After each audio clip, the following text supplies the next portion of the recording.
Yeah. I love my HBCU. And boy, I love it, love it. I love it, love it. I love my HBCU. And man, I hope my team they won. I hope my team they won. Yeah. Man, I hope my team they won. I hope my team they won. Yeah. I tune into the HBCU Sports Lab to see if my team won or lost.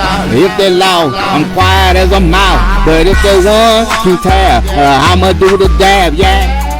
Dr. Cavil, he know what he be talking about. Mike and Charles, they know what they be talking about. They compress the analytic data with the hip hop. If you know them like I know them, they gon' tell you if your team, if they won or lost, and who the ball. So listen to Professor, yes sir, and pay attention, cause he gonna teach a lesson. This is Dr. Cavil with Inside the HBCU Sports Lab with Mike Washington, Charles Bishop. Mike Washington is still on assignment, but we have AD Drew. We have a little extended show for you today as we get into the SWAC tournament. We wanted to give you a special guest to go into that, talk about the regular season a little bit. Finish up on some poll rankings. Finals are in for softball, mid-major and major, as well as mid-major baseball poll rankings are in. So we'll give that today. We plan to try to get you a show on Thursday, but we'll be traveling down there to see day 2. So we'll play that by ear to let you know how that goes in terms of get you in. If not, we'll try to get you one in before the end of the week. As we close out the athletic year in a lot of ways for 2025-2026. It's been magical for a lot of institutions across the board throughout HBCU sports. We'll get a chance to share that a little bit as we get into the summer. You know, we have our rankings for the top 5 ADs. We'll see how that goes as we get a little deeper into things. Before you know it, it'll be time to turn our heads to the football media days. As well as getting into more football talk as it just turns and churns. But before we do that, we're going to do a little bit of the click of the bat in terms of the dirt of the diamonds and see what goes on as we close out some things, as well as some cleats on the tracks as they speed around the track and field competition as well. So welcome to episode 816 of Inside the HBCU Sports Lab radio show, the podcast, the show that's covering the sporting HBCU dash for all things HBCU sports for institutions large and small. From the NAIA to the NCAA, we share insights and information on the HBCU sports culture, HBCU athletic aesthetics to facilitate the story of HBCU athletic programs and the business of HBCU sports. In short, we just call it HBCU sports pedagogy. I'm your host, Dr. Kenyatta, along with my co-host today, which is Charles Bishop and AD Drew. We're filming from our home studios and sending a signal live to KCOH 1230 AM studios with the Texas Radio Hall of Famer, multi-Hall of Famer Ralph Cooper, in a beautiful home of Texas Southern University from Houston, Texas. As I told a lot of the folks, we do have graduates getting it done, and that is high school is around the corner. So shout out to Charles. Not too long ago, his older daughter had graduated from college, but now he is also celebrating the youngest daughter graduating from high school and prepared to travel to college herself. Shout out to Ralph Cooper that we just announced as his daughter graduated a master's program, and we told you celebrations for Mike as his youngest son has graduated from college with a tournament championship in NCAA Division II lacrosse playoff experience. Boy, I tell you, what a time by all those HBCU graduates out there. We salute you, whether it's at the undergraduate or graduate level. With that, bring everybody on the stage so we can get into it and see what's going on in the HBCU world. A lot of things. Charles says he's been accosted by Jimmy out there. I'll call him out by name, asking you what's going on with JSU folks. And you said, hey, it might just be Tuesday. Normal Tuesday. I love it, Charles. He said, hey, man, what's new? What you would do? I know. But regardless of that, we'll keep it going and keep it rolling. So starting with you, Charles, since that's on the news, what's on your mind? What's out there in HBCU landscape that has you excited or intrigued? Oh, no doubt about it. As Jackson State, they claim the SWAC Commissioner's Cup as the Jackson State Tigers claim the top spot in the final 25-26 SWAC Commissioners Cup standings with 152 total points, edging the Alabama State Hornets, who finished second overall with 149 points. Of course, the Dr. James Frank Commissioners Cup Awards annually recognizes the league institution that posts the strongest overall athletic performances across conference-sponsored sports throughout the academic year. And Jackson State's championship run was fueled by strong performances across men's and women's sports. The Tigers finished second in the men's standings with 69 points, while placing second in the women's rankings with 83 points. So kudos to Jackson State completing a successful athletic calendar year, winning the Commissioners Cup. Yeah, shout out to I Love Jackson State. It kind of surprised me a little bit when you look close and it was all sports in terms of the Commissioner Cup, because you've seen Jackson State, it seems, over the last couple of years winning it, but it was in either men's or in women's, and this is the first time in a while, which kind of surprised me that they did the overall. So congratulations about putting the pieces together. It's always fascinating to see when we look at the overall health of a sports program, for those that also look at some of what we call the bigger branded sports. So again, congratulations to all involved. Vice President of Intercollegiate Athletics, Ashley Robinson. He gonna get mad at me. I almost called him Doc back at school. But I don't know if he's ready for that. We can get him there, though. We get him there. But in all seriousness, congratulations to Jackson State University and all those involved in making this happen. I know the fans out there are proud, as they should be. With that being said, AD Drew, let me shift to you and see what's on your mind with a little bit of the HBCU news that has you thinking twice. Just quick comment. It is interesting with Jackson State taking second in both on both sides, the men and the women, when it comes to the Commissioners Cup standings. And then, that just shows the overall health of the program and the consistency of it. No, they did not win either side, but they did well enough. And unlike some other conferences, they actually give out 3 cups, where some other conferences just give out a men's cup or a women's cup in the SWAC.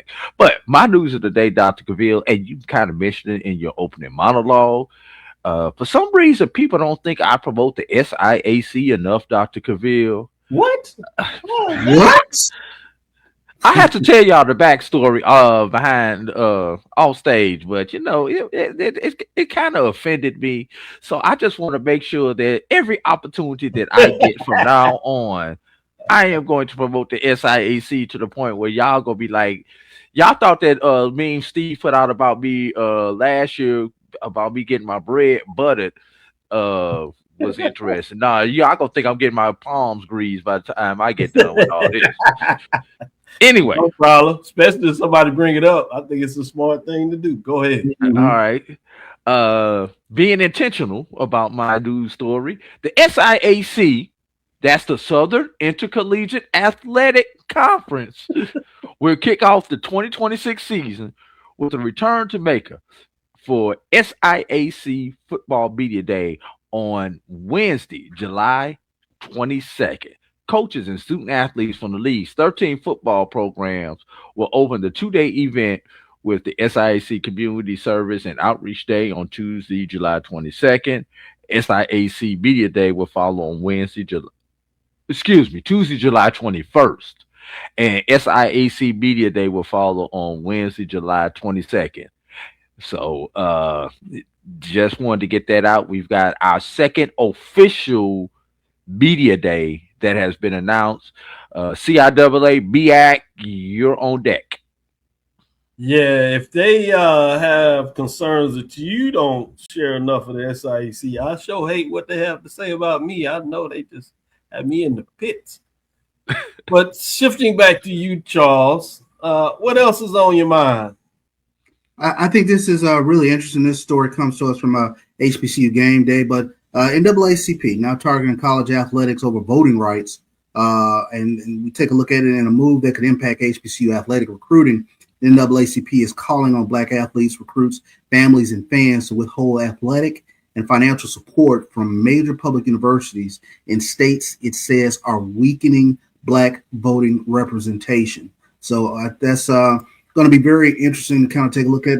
Currently efforting with NAACP President Derek Johnson to get him to come on and talk about it a little bit. But this is going to be a very interesting look-see going forward. Yeah, I agree. You've heard also the Congressional Black Caucus also stand out. I mean, you have more folks calling for athletes and their parents to really consider the institutions, whether that is going to HBCUs or going to other institutions that are not gerrymandering Black political individuals outside the voting component of a Southern District. So yes, I think this will be something fascinating to watch. It'll be fascinating in terms of the news cycle, in terms of how much news this gets. We have now learned that many of the news cycles are in positions where they're not covering this kind of stuff. So that's going to be another perspective that's going to be interesting to see what that looks out. In some ways, it's also in contradiction of what the HBCU for us we're looking for in terms of the potential legislation. So it's a lot of competing narratives. So it'll be up upon us to make sure that we continue to review and focus to see what's taking place and how it moves forward, particularly for HBCUs, since that's what we cover. 80 Drew, what are your thoughts in terms of what else is in the news that has you thinking twice? Quick 2 cents on that, and it's going to be very quick. There's a whole podcast or two out there on this subject, because my feelings on that subject that Charles just raised cannot be covered in this little 30 seconds or a minute that I am trying to get in here. You know, and maybe we should put something together, Dr. Cavil, to get out to the people. You know, we between us all, we know a mass of people who would be bring some interesting points on that subject. But I want to talk about it. This is not SIAC news, everybody, but I do want to pull out my inner Cuba Good Jr. and show me the money. Ooh. HBCUs will get paid a collective $6.9 million to play against FBS opponents in 2026. And this comes from HBCU Sports. Obviously, you know, the guarantee game, the paycheck game, the beatdown game, whatever you want to use, it's still out there. 15 matchups between Division I HBCUs and FBS opponents would generate just shy of $7 million. Florida A&M is at the top of that list with $740,000 with this trip to Miami. Morgan State heads west to play Arizona State, and Tennessee State faces Georgia. Those are 600K checks. Let's see. Arkansas Pine Bluff travels north to Missouri for 550. And let's see, Howard will make, now Howard is really getting a payday. They will make 525 to go to Indiana and another 475 to go to Rutgers, bringing in a cool $1 billion between those two games. Maybe that's why they can afford to bring Morehouse to DC this year instead of us playing at a neutral site. Anyway, Hampton, 475 at Maryland, Delaware State, 475 at South Florida, North Carolina Central gets 425 at Norfolk State, and their combined games. Central gets 425 at East Carolina. Norfolk State gets a combined 720 between Virginia and Old Dominion. And it goes on down. You can see some of these games up here, but those are some of the big games and the big money earners out there. Yeah, I guess one thing to think about and look at is that this is a mix when you look at those between what they now refer to as the G6 as well as the Power 4, Autonomous 4.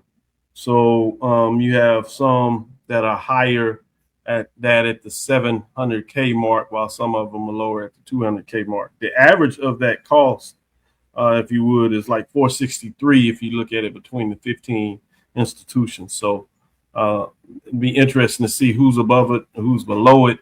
It probably would be intriguing to look at a deeper dive and look at it between, the power, what I refer to really the Super 2 conferences, the SEC and the Big Ten versus the Power 2, as I refer to them now, which is ACC and the Big 12 and then the G6. To get a better understanding of what is the average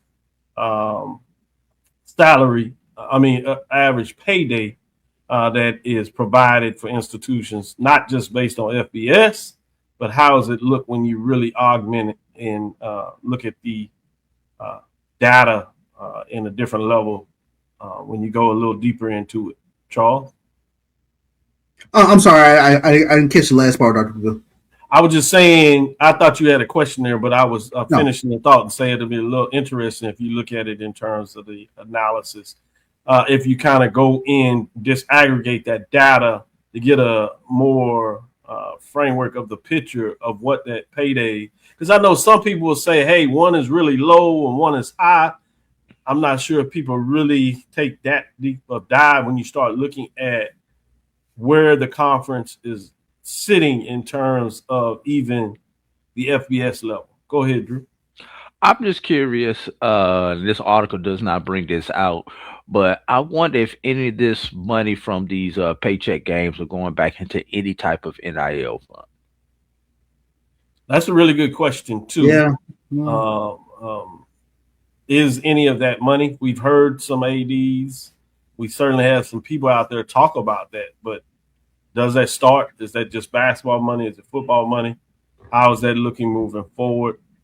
And not only NIL, I think even a final point, NIL would be the greatest level that you would do it at.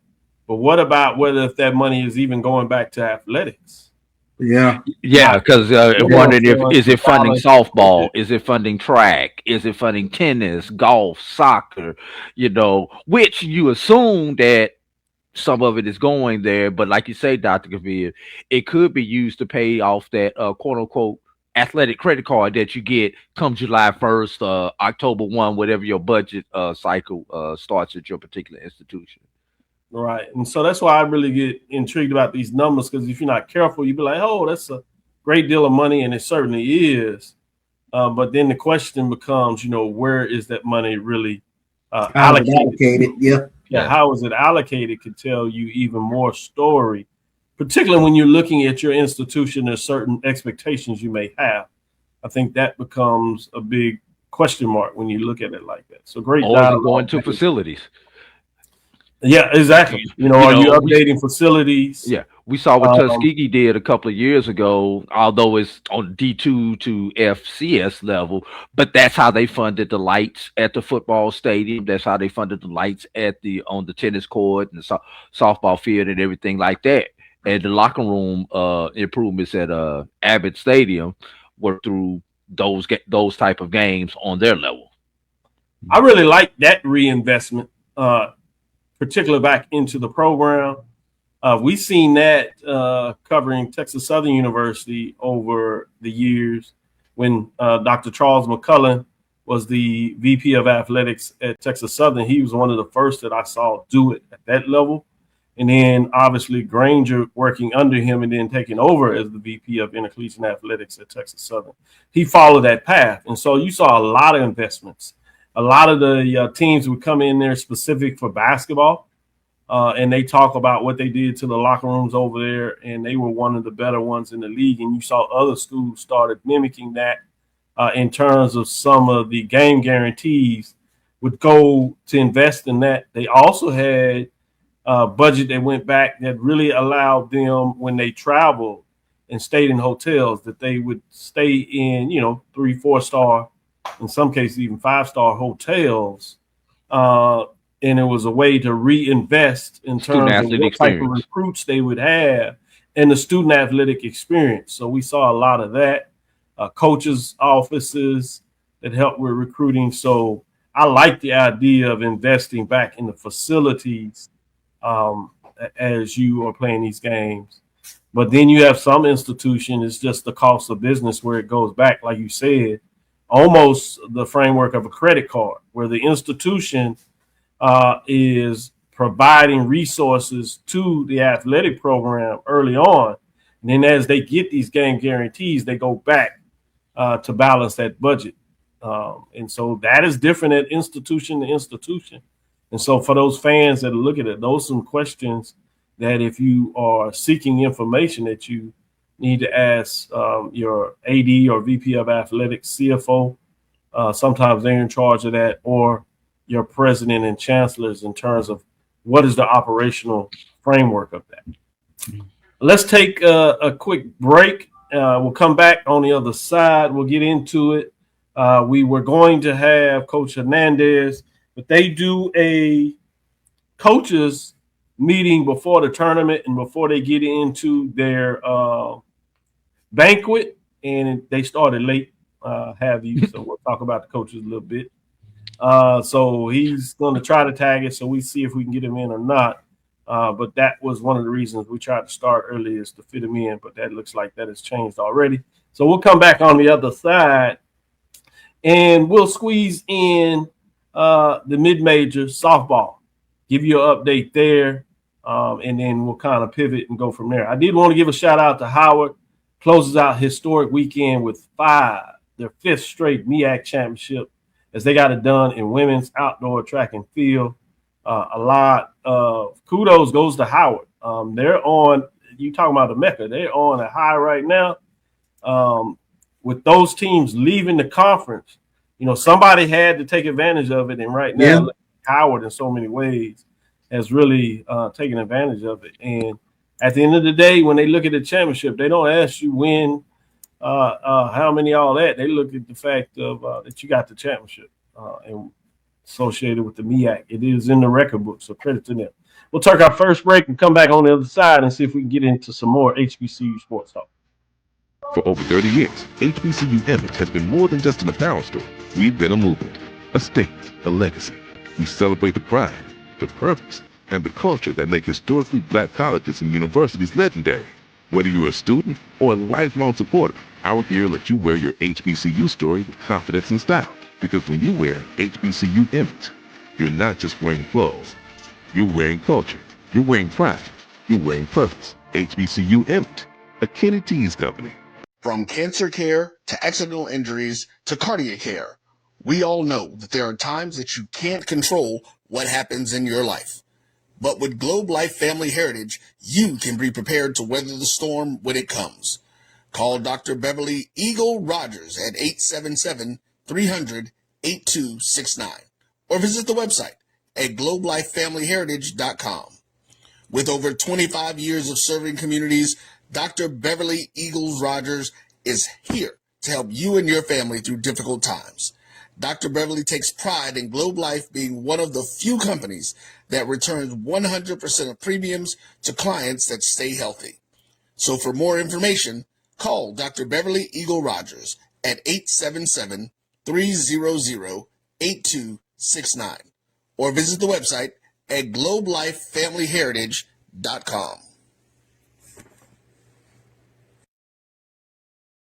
Are you hungry for authentic Caribbean food like jerk chicken, oxtail, red snapper, shrimp, tofu, and rasta pasta? Well, find your way over to Mango's Caribbean Restaurant, 180 Auburn Avenue, right next to Royal Peacock in downtown Atlanta. Them belly full, but we hungry. Mango's Caribbean Restaurant, open daily from 11 a.m. to 10 p.m. And on Friday and Saturday, we're open till 4 a.m. Come to Mango's and put some spice in your life. So we've got a good thing going.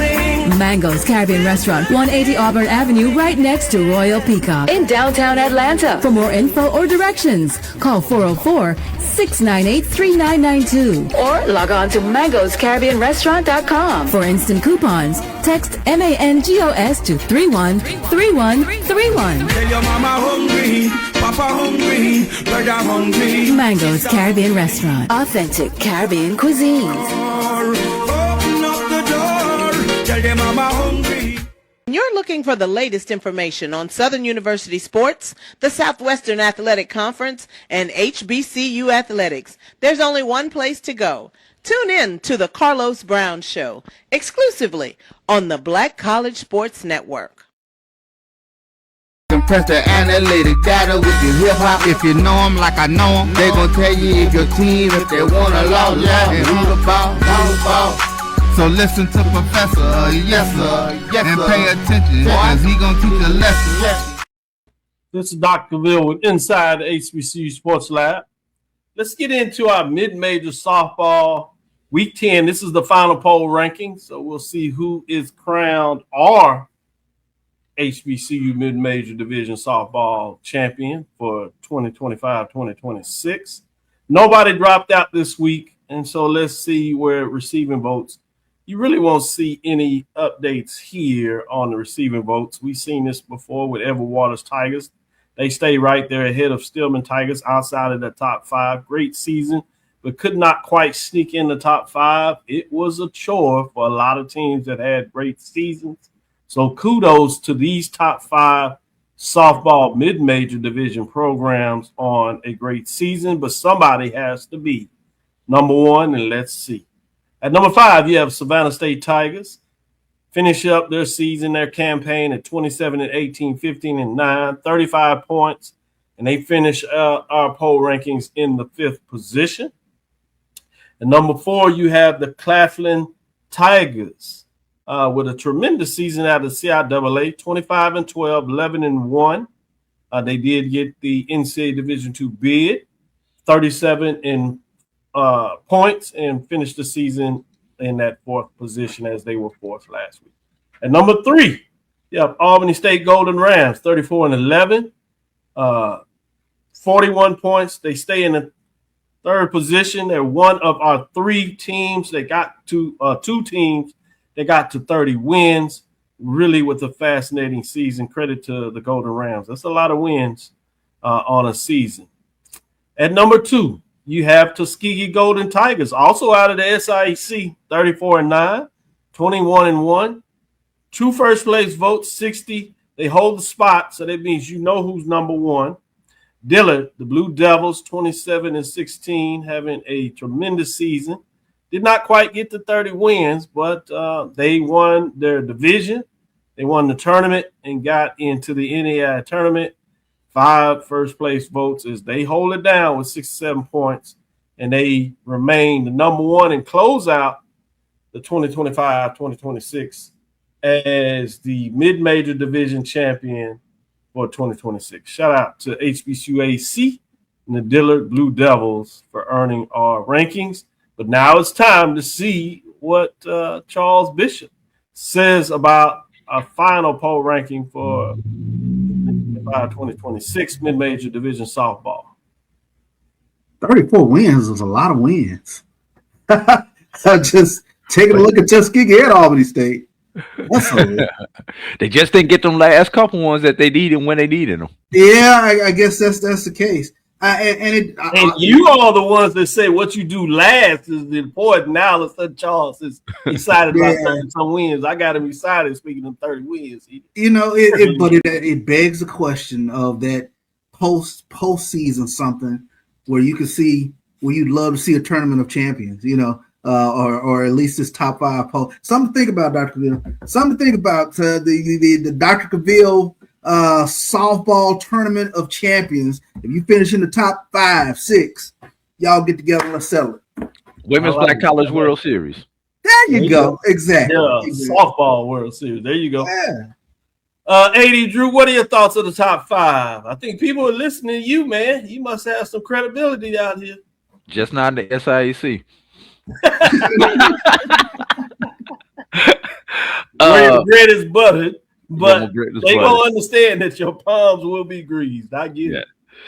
So let me get my CIAA cred right before I start. Dr. Cavil, and I know this gets kind of hard and confusing for some of the people. There are, I think I counted 13 institutions with either tiger or a color of a tiger as their mascot. But Claflin is not one of them. Claflin are the Panthers. So we before we post this online officially, Oh Dr. yeah, Cavil, we need to make that correction. Ooh-wee. Yeah, Claflin is the Panthers. And speaking of Claflin, Dr. Cavil, Mm-hmm. I gotta move them up to number 3. Okay. Gotta reward them for their regular season and their postseason success. Tuskegee rewarded them for their regular season success and the fact that they were ranked at one point in time towards the end of the season. When I mean ranked in some of the regional polls. Dillard, same thing. We're rewarding them with their regular season and postseason success. One thing to note, Dr. Cavil, even when you throw in your 2 receiving votes, everybody had 5 or more victories. So that's a shout out to these programs and the level of dominance that these programs get, because you usually don't see those with your receiving vote teams, Dr. Cavil, that level of success. But other than flip flopping Claflin and Albany State, I have no problem. Good stuff. Good stuff. Great pointing out. And I'm glad you pointed out the Claflin Panthers. Bad typo there. But let me give the cigar to Dillard Blue Devils as they've won the national championship. Congratulations. This is a nice one now. This is back when you could, the period where it was fine to travel to Cuba directly out of the U.S. We took some students down there. So I still have a container, that really nice container there. Grafted everything you see in there. I know it's a little hard there, but I know that's a challenge right now. And prayers to the people over there in Cuba in terms of what they're enduring. With that being said, any final thoughts in terms of the softball season, Charles, at the mid-major level? Heck of a season. Kudos goes to Dillard. Tuskegee 21-1 conference. That's phenomenal.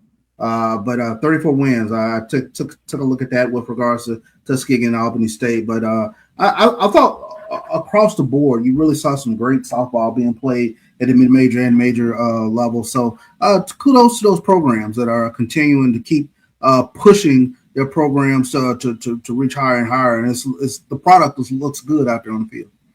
Yeah. Any final thoughts as we bring in Coach Hernandez? Yeah, I'm going to reserve my time, Dr. Cavil. Let's bring on our guest if we need to, so that because I know his time is valuable there at the with everything that he has going on. Yeah, there he is. He's there. He must be in Birmingham. Look at that smile. What's going on? Back-to-back regular season. Hey, I'm smiling. Tournament champions. We talking multi-champion head Coach Hernandez. How you doing today, Coach? Hey, I'm doing good, and don't get it twisted. I have a big smile on my face because I get to spend some time with you three on the air. So let's not get it twisted. But hey, going Coach, back our to back votes are already in. You don't okay. have to do that right now, man. No, we're good. You guys doing okay? You have a busy schedule, and you got the banquet to head to. Just before we get started, how much time do you have so we can make sure that we do not hold you from the other requirements that you have? I would say maybe like 10, 15 minutes. They're still getting all the student athletes settled into the banquet hall at the Crossplex here in Birmingham. Beautiful, facility that the SWAC decided to utilize for the banquet today, and I think it's great. That's perfect. We'll hold you there, and we'll get you out of here about 6:15, if you would, 6:12 to make sure you're ready to go. With that being said, let's get right into it.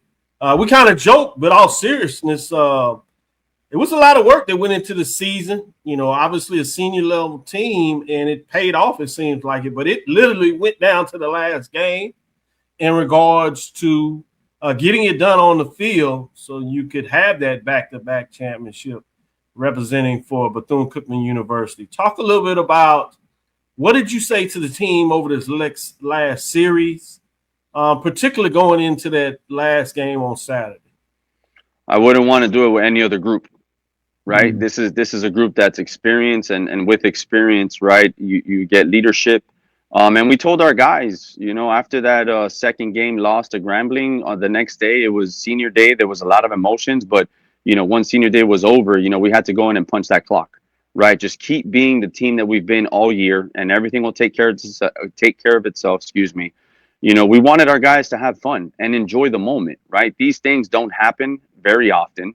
They're very tough to accomplish and to attain one championship, let alone back-to-back regular season championships. So again, the fact that our guys stayed even keeled and they've bought in all year to the 0-0 opening day mindset.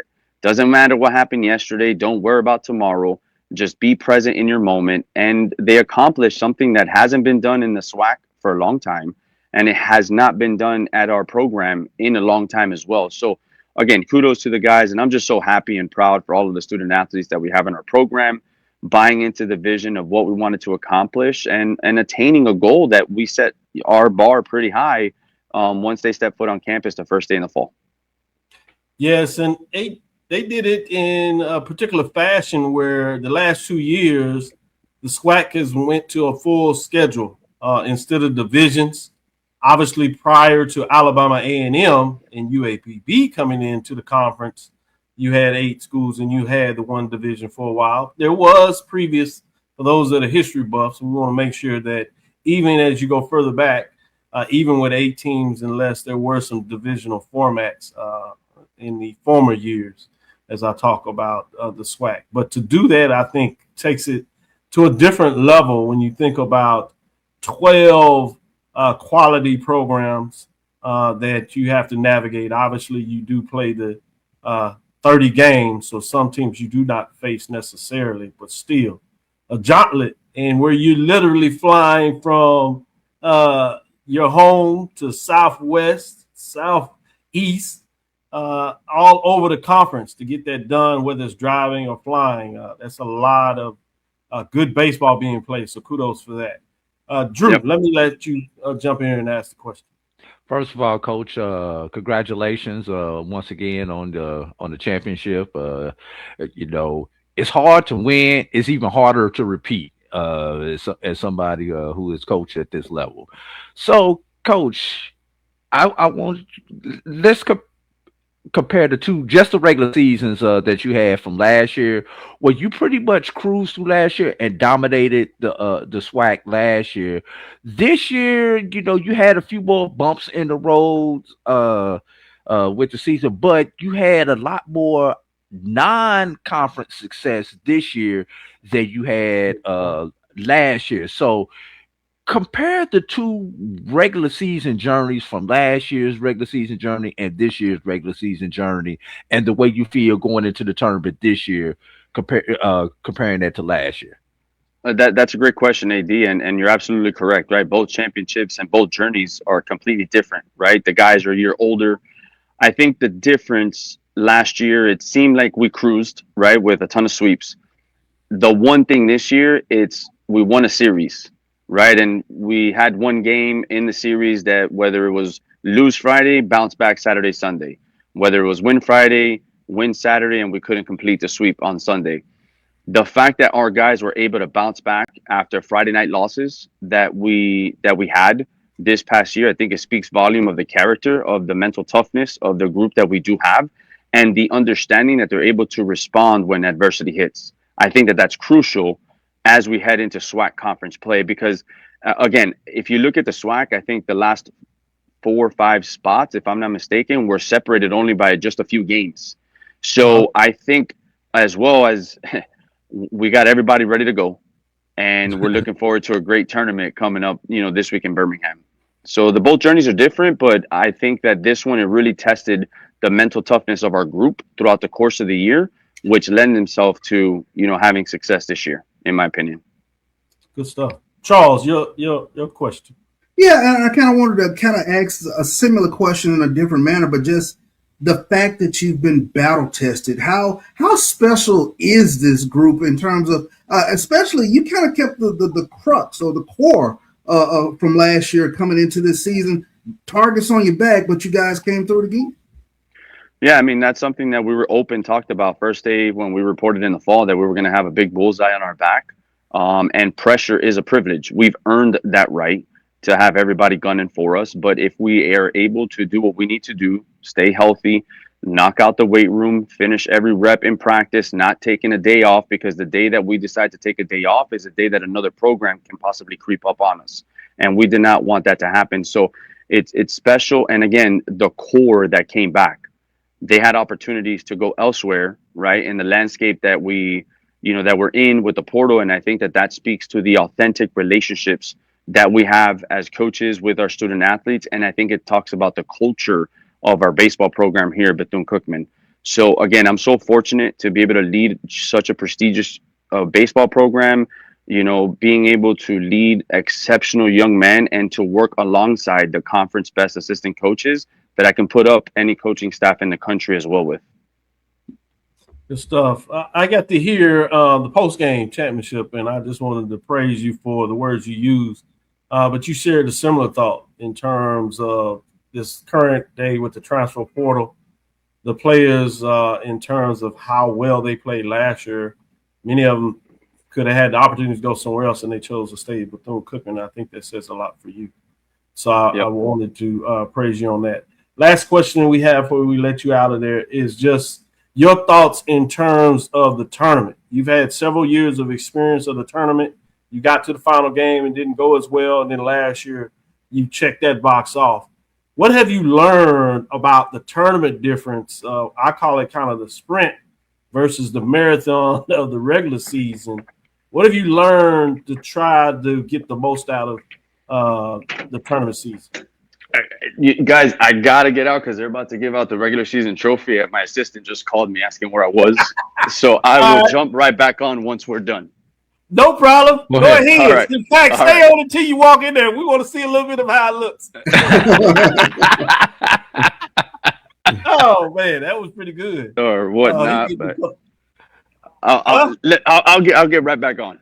Yeah, no problem. We just want to see what it looked like. That was good stuff. Good stuff. All right, later. Thanks. All right, nothing like live interviews. Right, exactly. All sports. You talking about? Hey, man, I got my coach texting me. That's why it went black. I should have. I figured he was getting a phone call. Get your tail in here, coach. Oh, no. The commissioner is on the phone. Where is he at? Yeah.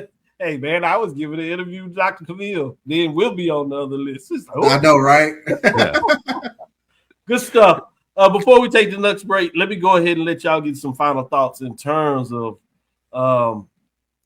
just navigating that space. We followed this for a long time, whether it's AD with the MEAC, now with the SIAC, Charles, the SWAC, but covering all HBCU sports, particular baseball, just about what that means to win back-to-back, getting it done last year during the regular season and the tournament, the combination of the two.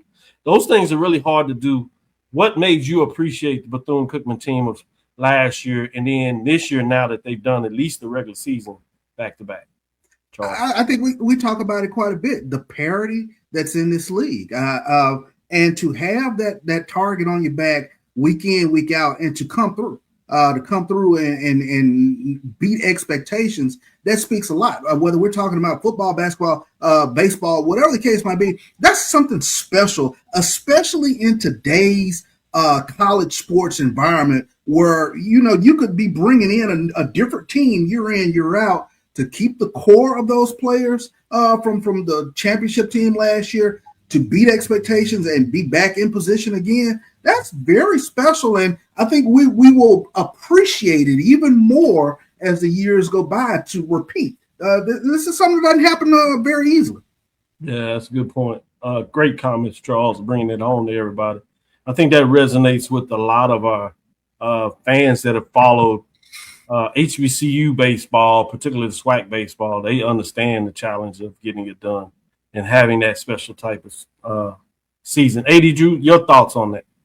Look, I've been a part of some championship teams, both as a coach and as an administrator. To win the regular season in any sport is tough. To win the postseason tournament it's not tough. It's more hard than tough. But it also takes a little bit of luck to win the postseason tournament. For you to have both of those in the same year, regular season and postseason in the same year, it is a special thing.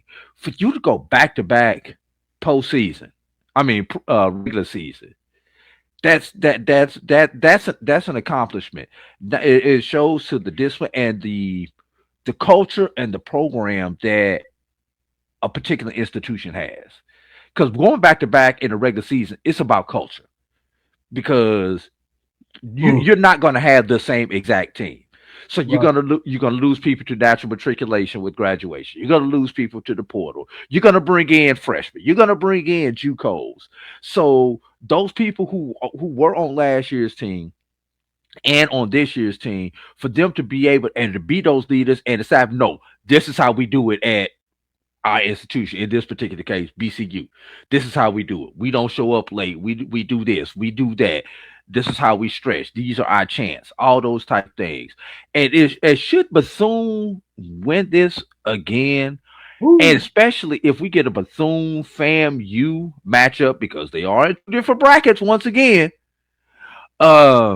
This would be the third time in 4 years that you could have the two Florida schools. That's another facing each other. Oh, the shift happened. It absolutely happened. Yeah. He said whether they are there or not, he said that would just be the final point. But Charles says shift has already happened. Great point. Let's take our next break. Shout out to Emmett Jones. You're right. Consistency in your program. That is exactly what it shows. We'll take our next break and come back on the other side. We'll do the final major division for the softball poll rankings as well.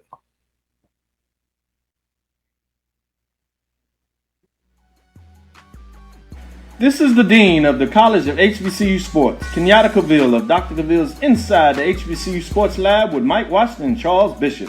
Come mix it up in the lab where the course lecture is in session every Tuesday from 6 o'clock p.m. Central Standard Time on Facebook Live, YouTube Spreaker, or the BCSN app, as we discuss all things about the HBCU sports culture, including exploring the week that was in the sporting HBCU diaspora, as well as the upcoming week of HBCU sports.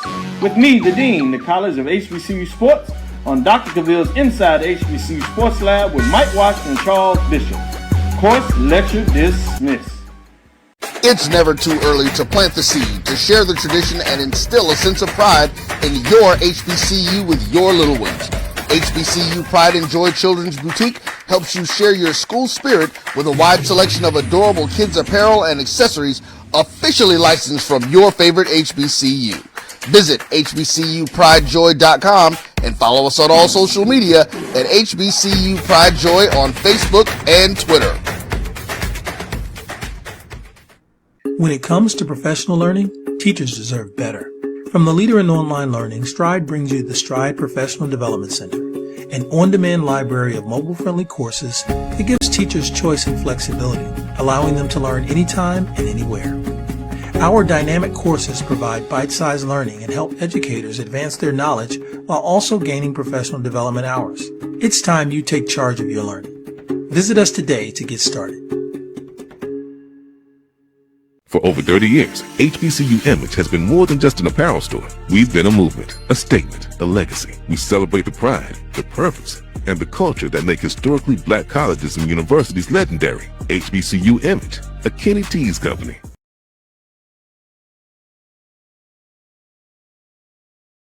SWAC fans, join us May 20th through the 24th at the legendary Rickwood Field for the 2026 SWAC Baseball Tournament.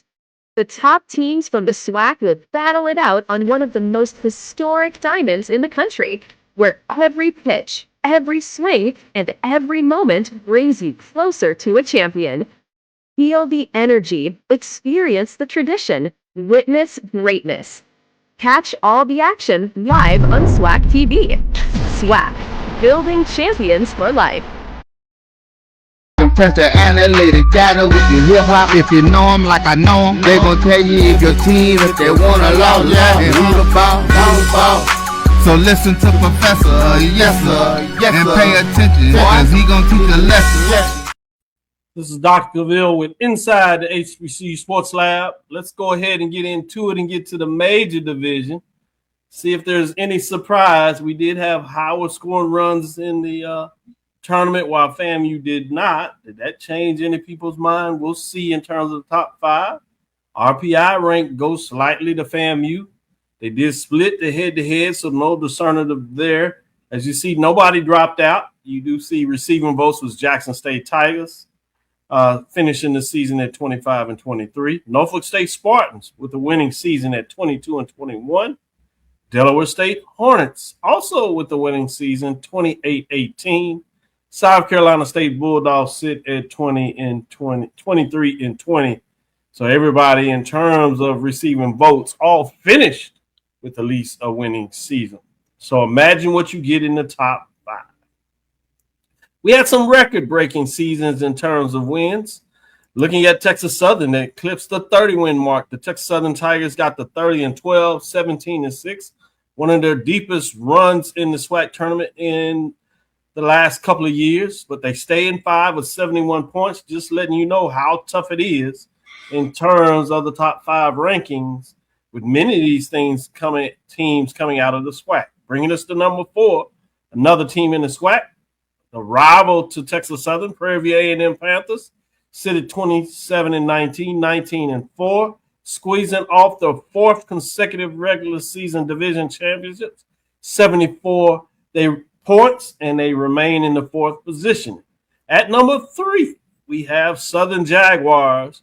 They finished behind Prairie View, but swept them at the end of the season after Prairie View swept them at the early part of the season.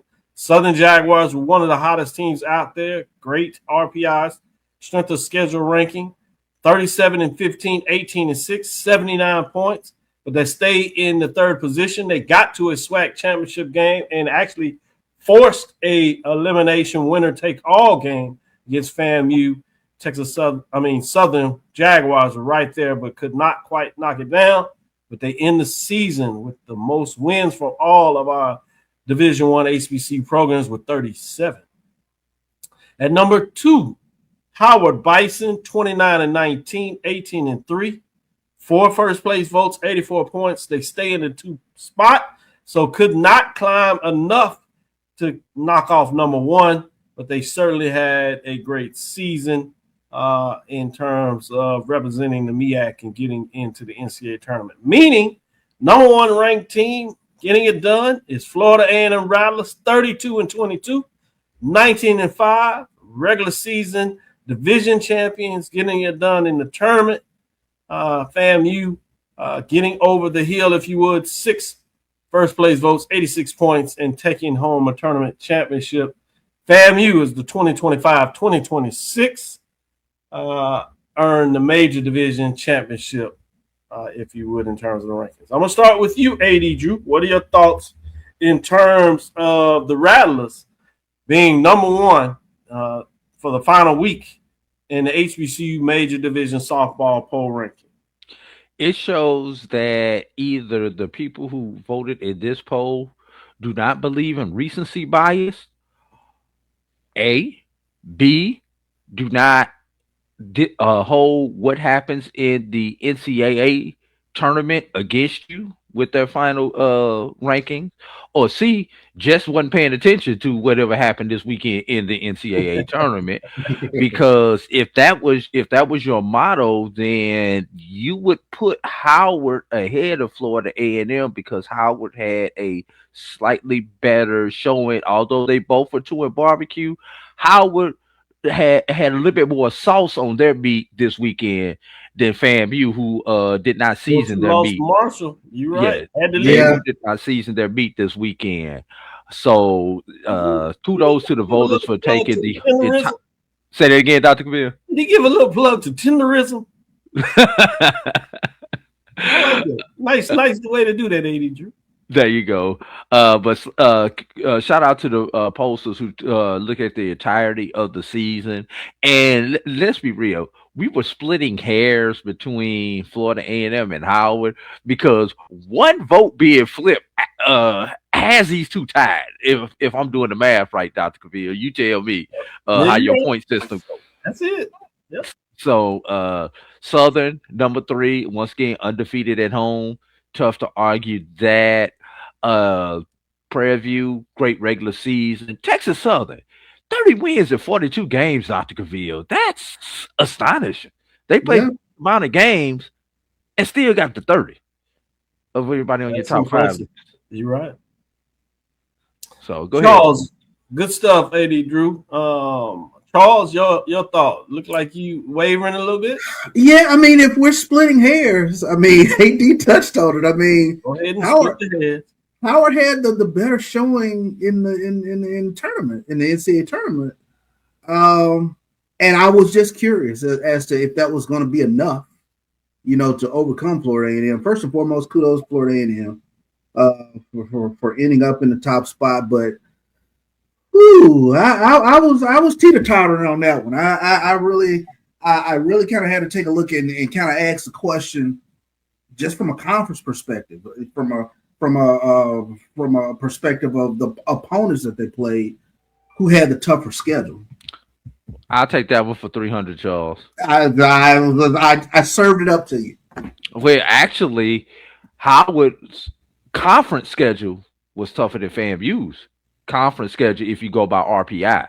With Prairie View having the toughest RPI conference wise, if you break them up into 6, 6, and 6.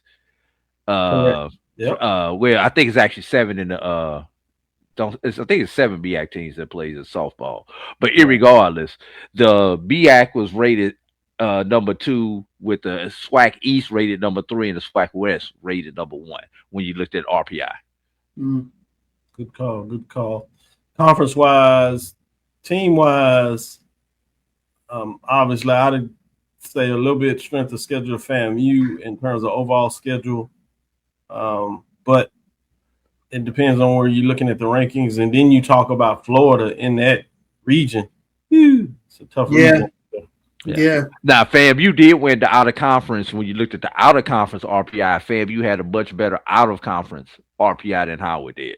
Exactly. That's the one I was talking about when you look at that overall. So good point. Let's take another break here.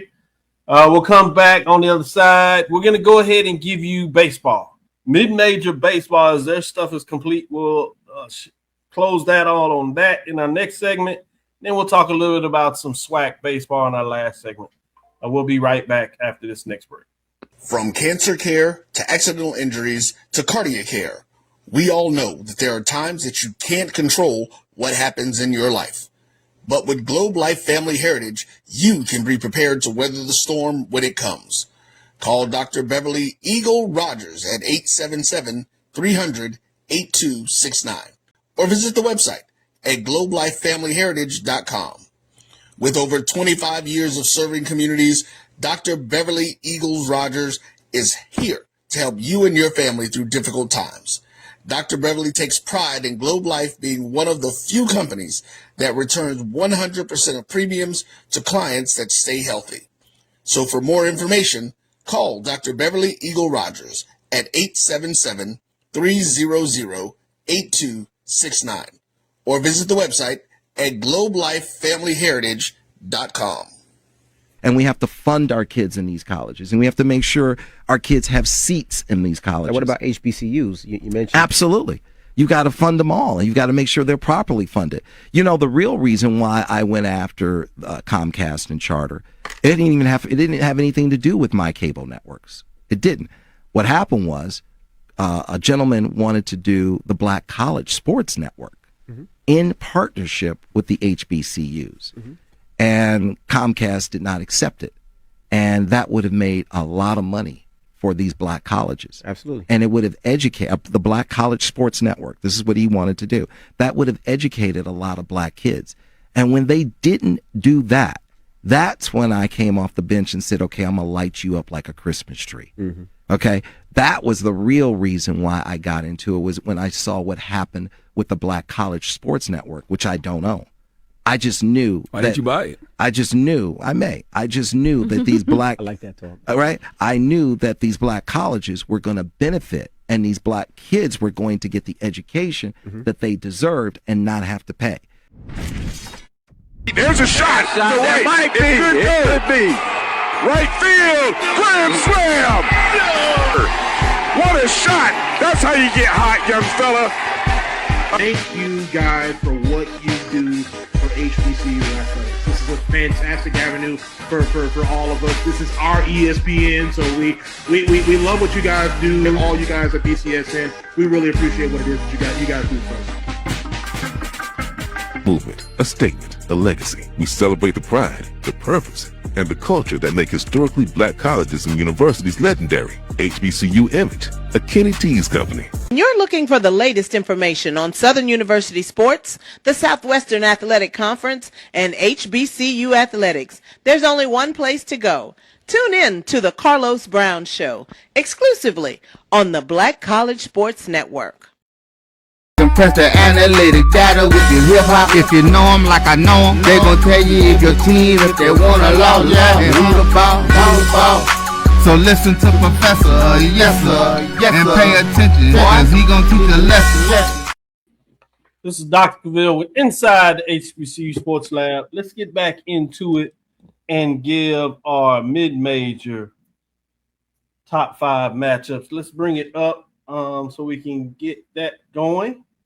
No one dropping out this week, as you see. Let's look at those receiving votes.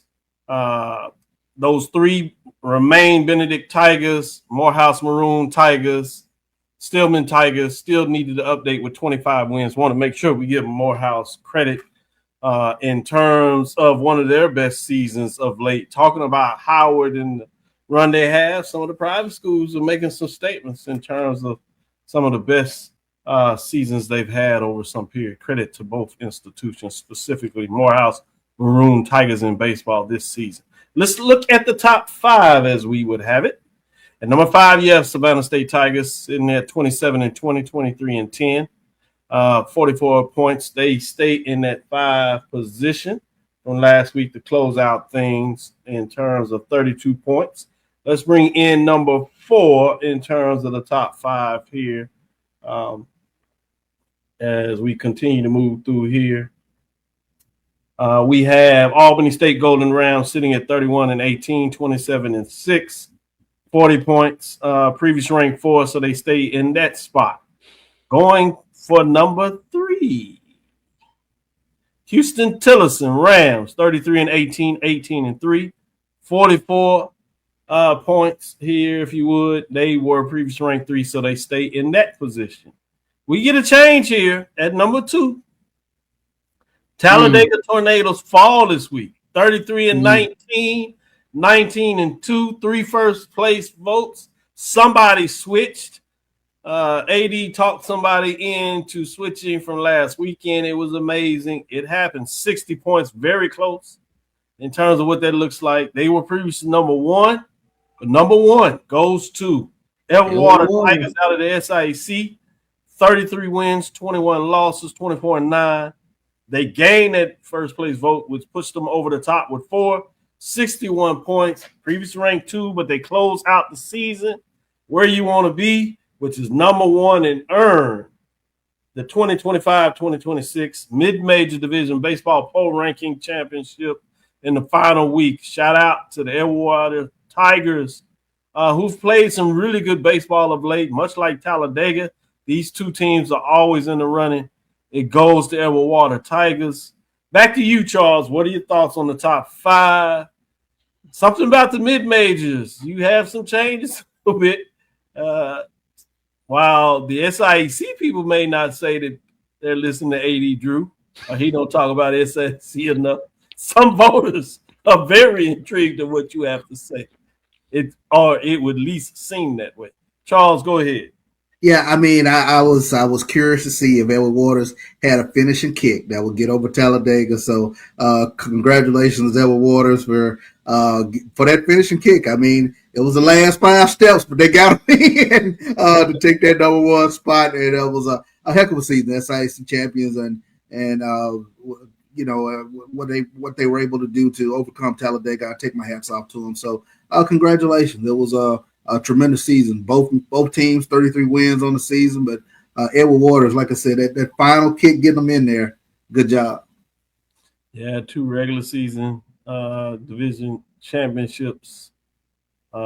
This time a full division championship. I mean, a tournament championship. They got a Black College Baseball championship. They've done some tremendous things over the last couple of years of this program. Eddie Drew, break it down. What are your thoughts of Edward Water Tigers? You mentioned this last week that you thought they should be number 1. Tell us why, and what do you think about the final top 5 poll rankings? Well, I want to thank the voters for somebody listening and respects the opinion of A.D. Drew out there. My call was heard. My call to action was heard. So thank you for whoever that one voter was who flipped their vote.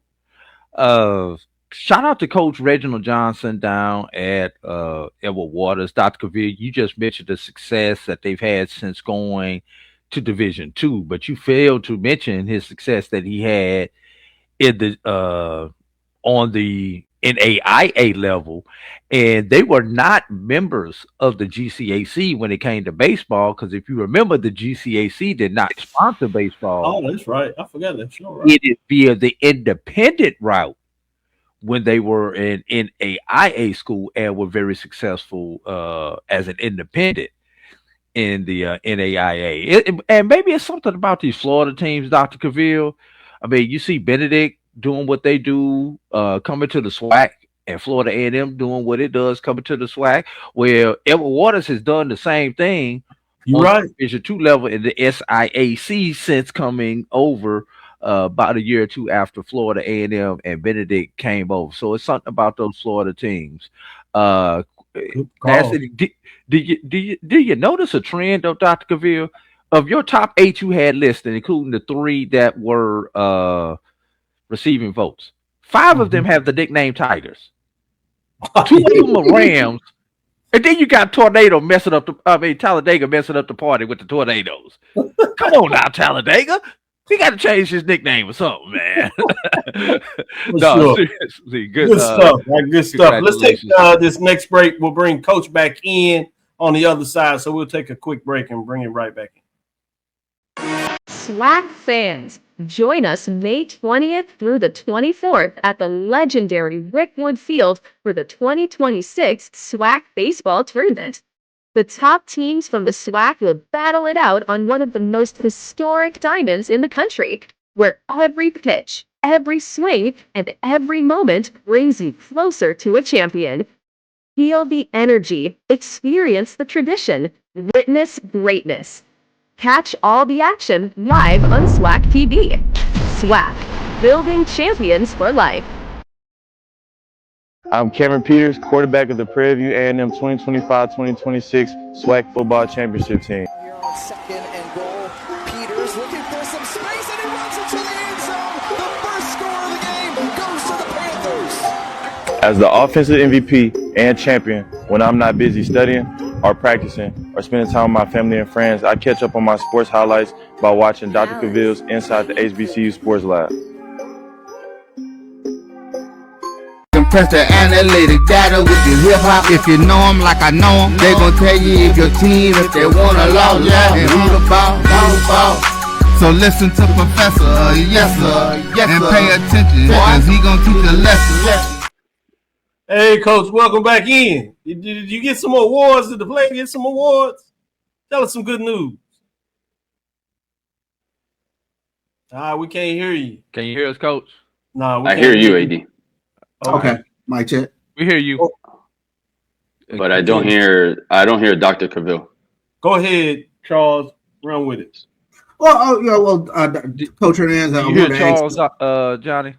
No, I just hear you, AD. Okay. Well, AD, you might run with it. Doctor and Charles wanted to know, you went and got the big trophy. Were there any other awards given out yet that you want to share with us, Coach? Well, at Bethune-Cookman, we have the Pitcher of the Year, Edwin Sanchez. Okay. We also have the Player of the Year, Jose Fernandez. Yeah. Several of our players garnered first team and second team all conference selection awards, rightfully earned by every one of our guys. And then we picked up the 2026 regular.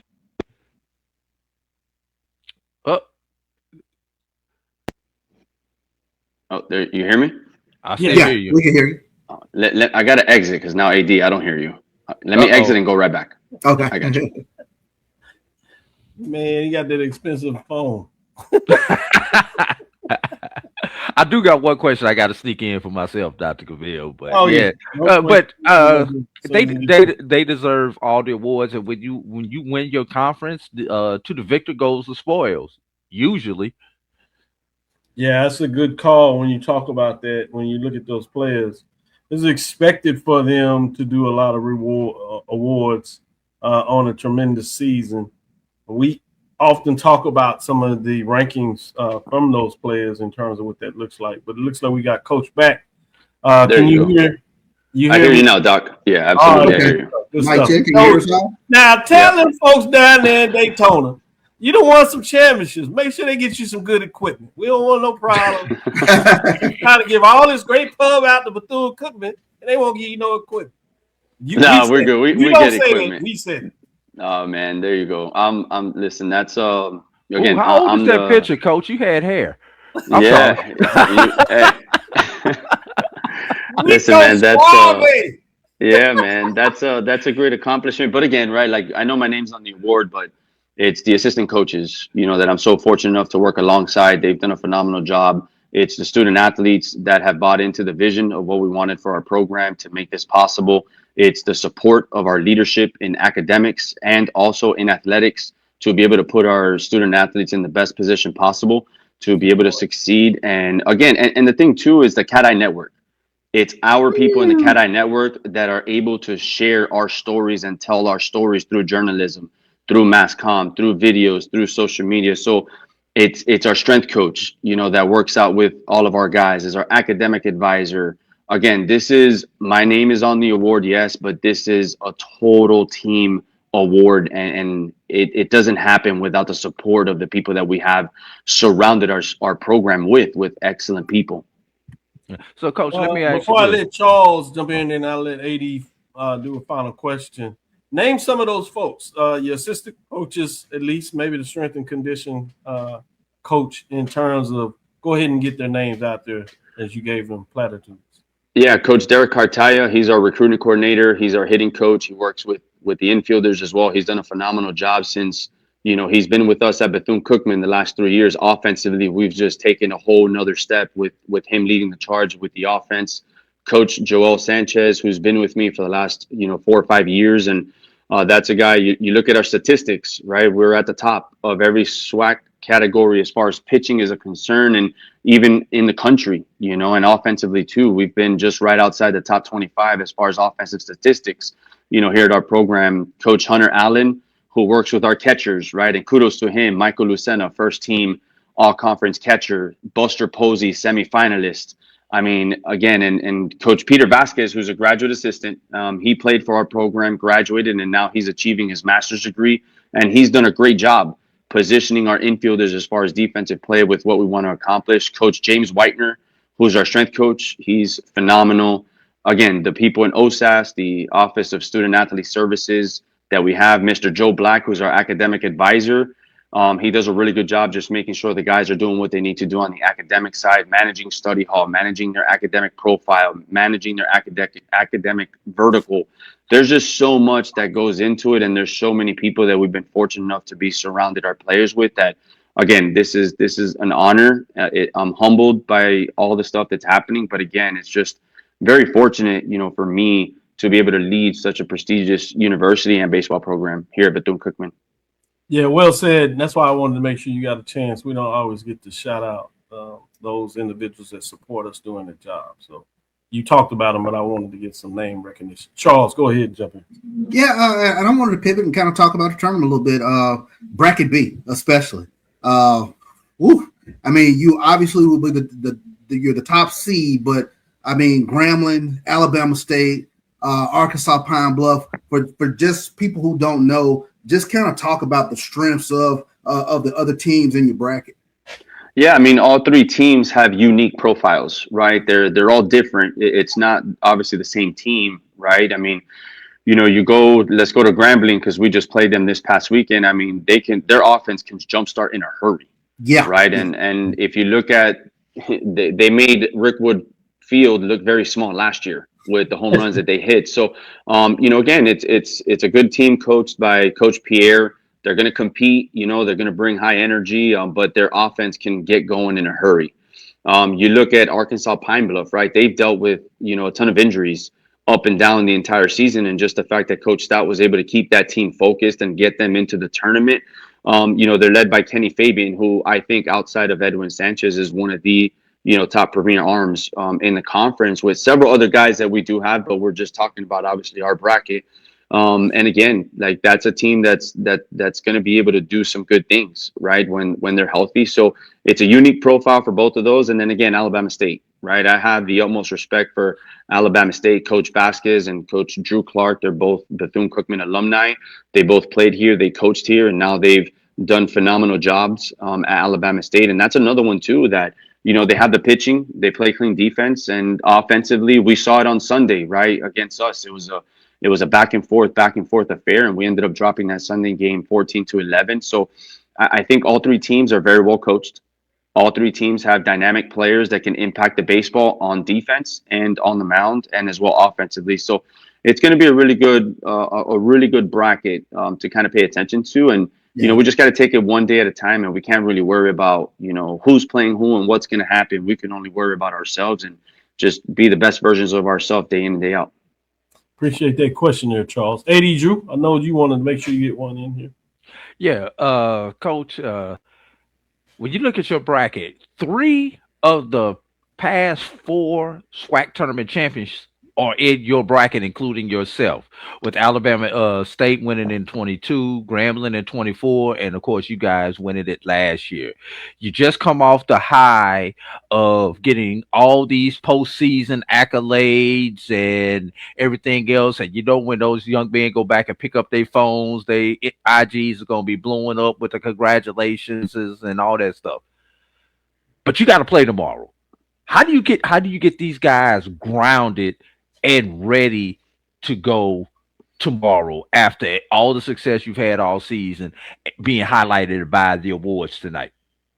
Yeah, I mean, that's something, I'll let them enjoy tonight. I think that enjoyment is earned for each one of our student athletes. So we'll after every game, we enjoy it, and win or loss, right? Once we wake up, that's it. It's over.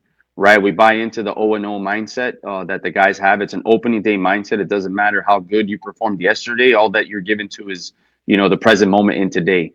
And they bought into that, and that's not going to change or waver.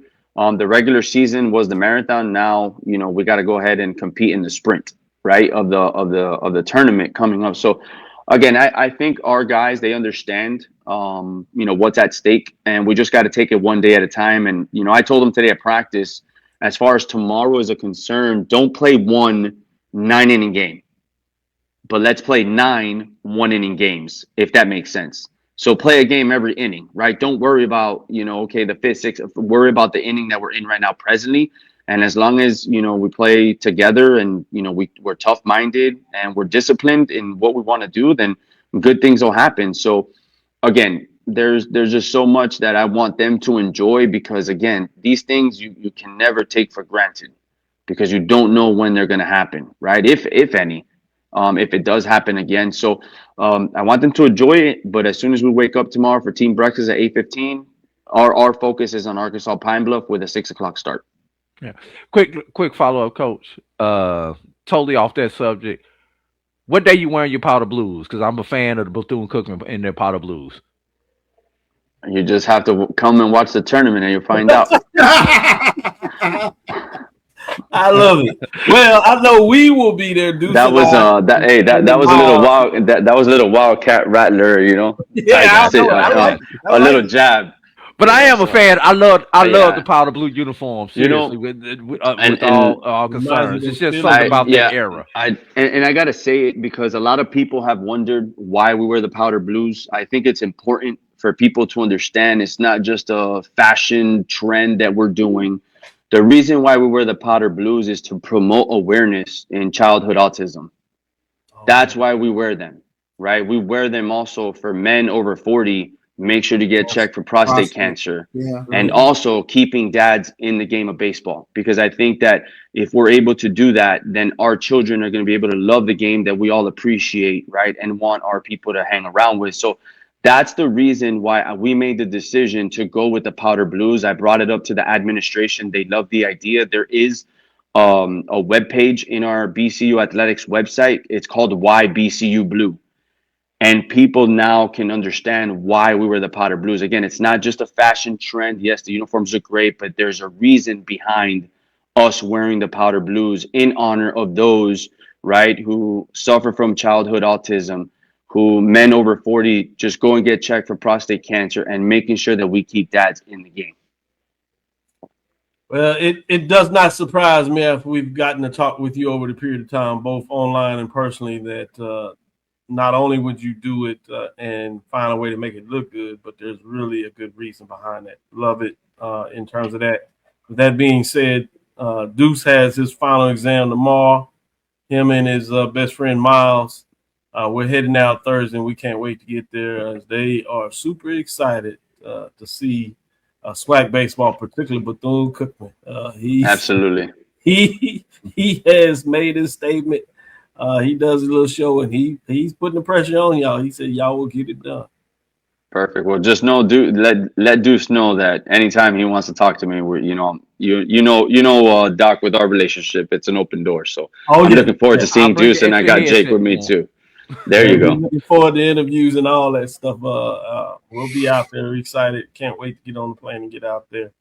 He has a little business to take care of tomorrow morning, and then before you know it, it'll be time to get on the plane. Awesome. Well, I appreciate you guys, and I'll catch you guys this week. AD, I'll see you here in Birmingham. Doc, I'll see you, and Charles, I'll see you around as well. Thank you guys for everything. Appreciate it. Like I said, I celebrate everything, Coach. I know y'all coaches, y'all be like, well, that's behind us. You know, you just never know, as you said, regular season, tournaments. Heck, I even used to celebrate A's on the grade, you know what I'm saying? One semester, get to go see team. So I'm just doing one for yourself. I know you wait till later or whatever. Yep. But we are already getting the championship out there. So congratulations. We'll celebrate for the regular season back to back. Appreciate it. Thank you guys so much. I'll see you guys around. All right. I'll take our last break. We'll come back on the other side and finish out with some SWAC baseball talk. Greetings, Santos. My name is Roland Austin, and I'm one of the directors at the 1876 Athletic Foundation. The 1876 Athletic Foundation was formed to promote the success of all 343 student athletes. Our overall goal is to fund scholarships for all of our student athletes. We ask that you help us in achieving this goal by donating to the 1876 Athletic Foundation via the QR code below or 1876.foundation. Your generous donation will help us continue to assist the needs of all of our Panther athletes. Thanks, and go Panther. For over 30 years, HBCU Image has been more than just an apparel store. We've been a movement, a statement, a legacy. We celebrate the pride, the purpose, and the culture that make historically black colleges and universities legendary. Whether you're a student or a lifelong supporter, our gear lets you wear your HBCU story with confidence and style. Because when you wear HBCU Image, you're not just wearing clothes. You're wearing culture. You're wearing pride. You're wearing purpose. HBCU Image, a Kenny T's company. What up, y'all? This is Dante Horn, starting guard for the Prairie View A&M 25-26 SWAC Basketball Champions. As an MVP and a champion, when I'm not studying, practicing, or hanging with family and friends, I take the time out to catch up on my HBCU highlights by watching Dr. Cavil's Inside the HBCU Sports Lab. Compress the analytic data with your hip hop. If you know them like I know them, they gon' tell you if your team, if they wanna lose, and who the ball. So listen to Professor, yes sir, and pay attention, cause he gon' teach a lesson. This is Dr. Cavil's Inside the HBCU Sports Lab. Well, for this last segment, guys, it's time to get into it as we get into the SWAC baseball tournament. I want to get some of your final thoughts, some players to watch. Obviously, I'll put this out there when you talk about Southern's KJ White, Jr., 423 batting average. We talked about Michael Rodriguez, 410. And then right behind him is Chris Chavez with 394 in terms of top five, with number 4 being Tyree Reed at 385 and Rylan Dutson 384 for Prairie View. Will not be in the tournament, but the top 4 will get a shot and show off. In terms of home runs, you got to watch out for Trey Callaway with 15, Andre Martinez, Jose Fernandez 2 and 4 at 14 and 11. And then again, another Hornet is Jackson Williams with 12, and then Cameron Hill with 10, bringing in the top 5. Charles has told you about Cameron Hill to keep your eye on him. It'll be fascinating. We talked about that matchup. So those are things you want to look at. And then you have Southern that will get it done on the base pads with Jacoby Ratcliffe with 35, KJ White Jr. not only batting for average, above average, but he also, once he gets on, he'll take a base and swipe 1 or 2 from you with 30. Canisius Davis with 22. Obviously, Alcorn did not make the tournament, along with Rayfield Adams III with 20. So we'll miss those 2 guys, but you do have Sergi Rivera with 21, talking about the offensive side of the ball. So I'm going to go with you first, Charles. What are some things that we need to keep our eyes out in terms of the tournament? Looking at some of these key players, teams in the past, history, great coaches, and then there's something just about baseball. You just don't know who's going to capture a little bit of the magic this year in your eyes, Charles. Yeah, who can keep your head when all about you're losing theirs? That always plays true when you're talking about baseball. And sometimes you just learn things from talking to Coach Cador. One error can't become 2 errors.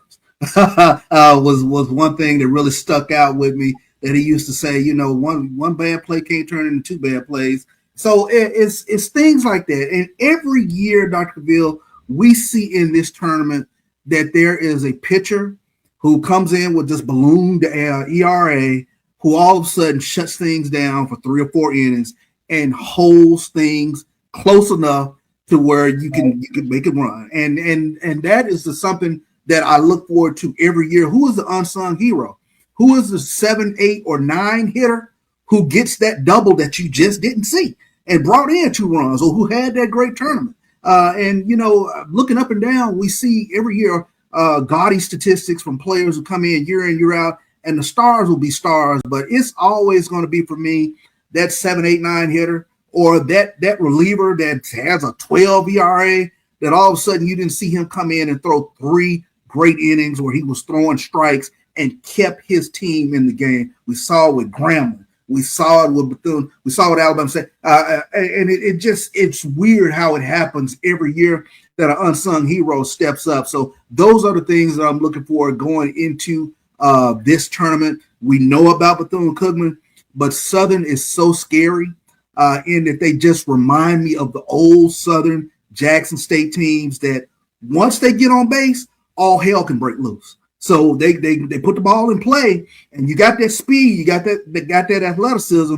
People start throwing the ball all over the place, and those are the things that you kind of keep in mind.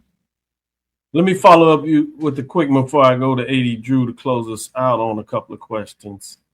Who in your mind that may fall early but then could make a run deep in the tournament, even if they get a hiccup early in the tournament with a loss? Although they come in down, but Texas Southern, they have the ability that they can put things together. Their top 6 hitters are as good as anybody in this tournament. And even if they stumble early, if they can somehow get that batting order up and going, they could be a trouble for teams because they hit the ball as well as anybody in this tournament. Good stuff. 80, before I go to you, let me give you this. With wins, you have Edwin Sanchez with 11, Johan LeBoy with 8, Bobby Spencer also with 8, and you have Miles Demute with 7, and Derek Ochoa with 7. ERA, Edwin Sanchez with 2.69. We talked about pitcher of the year there. James Peterson of Alabama State with 3.52. Justin Mays there with 3.72. Isaac Herrera 4.10. Again, Prairie View didn't make the tournament. For Harvest Abreu with 4.45. Strikeouts, Caleb Granger. We've always seen him at the top there. He has 83. Jaden Lopez, though, with 80. And Derek Arocha back in there with 79. Justin Mays with 75. And Bobby Spencer with 73. So you will see all five of those top five pitchers in the tournament.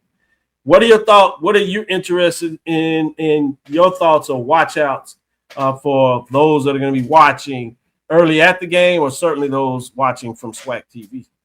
Before I do that, Dr. Cavil, I want to get a trivia question and want the people in the chats to answer before you guys answer it, and before I give the answer. Which team that is in this year's postseason SWAC baseball tournament has never won a SWAC championship? Once again, which team has not won a SWAC baseball championship? I want to see if people in the chats know this. Yeah, I know you two probably know it, but I want to see if the people in the chats know it. But and the reason I'm bringing this up, I will say this: it is not Jackson State. I will let everybody know that. And it's surprising when I look at this and realize it's been 2014 since Jackson State has won a baseball championship. Oh, I know. Yeah, absolutely. You know, and when you think about it, with the history of Jackson State and the Jackson State Southern, either or for all those years, to think that it has been that long since Jackson State has been on the top, and they come into this tournament as one of the bottom seeds, having basically to win the series the last weekend to not be the number 8 seed in this particular tournament.